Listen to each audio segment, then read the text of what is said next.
The plant pictured here with the purple flower spikes is Agastache foeniculum, or anise hyssop. I'm just going to linger on this slide for a minute so we can enjoy this beautiful image.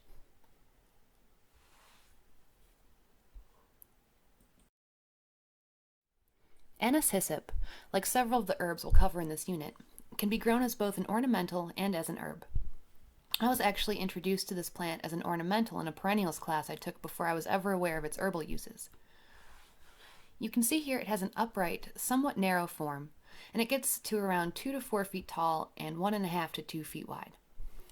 The leaves are primarily used as an herb, although the flowers and seeds may be used as well. Agastache foeniculum has opposite ovate leaves with an acute to acuminate apex and margins that are crenate to serrate. The leaves are whitish on the underside, and they smell like licorice when they're crushed. You can use the leaves in seasonings and tea for a nice licorice flavor. When harvesting the leaves, pinch off the shoot tips and use those leaves since they'll have the most flavor. Pinching off the shoot tips also encourages nice bushy growth. Anise hyssop is in the mint family, so it will have square stems and the leaves will be decussate. You can easily see the decussate arrangement in this image if you look behind the dragonfly, with the pairs of opposite leaves at right angles from each other going down the stem.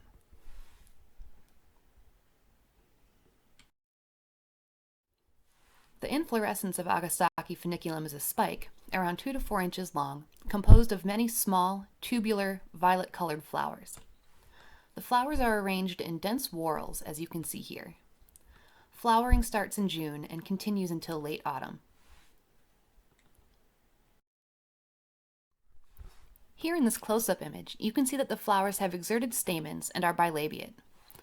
Like I mentioned before, the flowers are edible as well, and fresh and spent flowers can be finely chopped and added to bread or cookie dough to add a sweet licorice flavor. The dried, spent flower heads can also provide some visual winter interest in the garden and can also be nice in dried flower arrangements.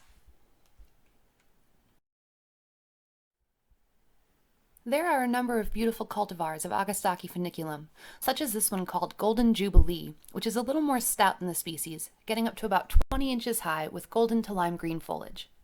I really love this one for a bright pop of color in the garden. There are some white flowered cultivars as well, and ones of varying heights. Here it is in a lovely ornamental pairing with some fountain grass. Agastache foeniculum can be grown in full sun to part shade, but does best in full sun. It's native to prairies, plains, and dry upland forested areas in North America and prefers dry to medium soil. This is a nice native plant to attract bees, hummingbirds, and butterflies to the garden. And that concludes our discussion of Agastache foeniculum, or anise hyssop.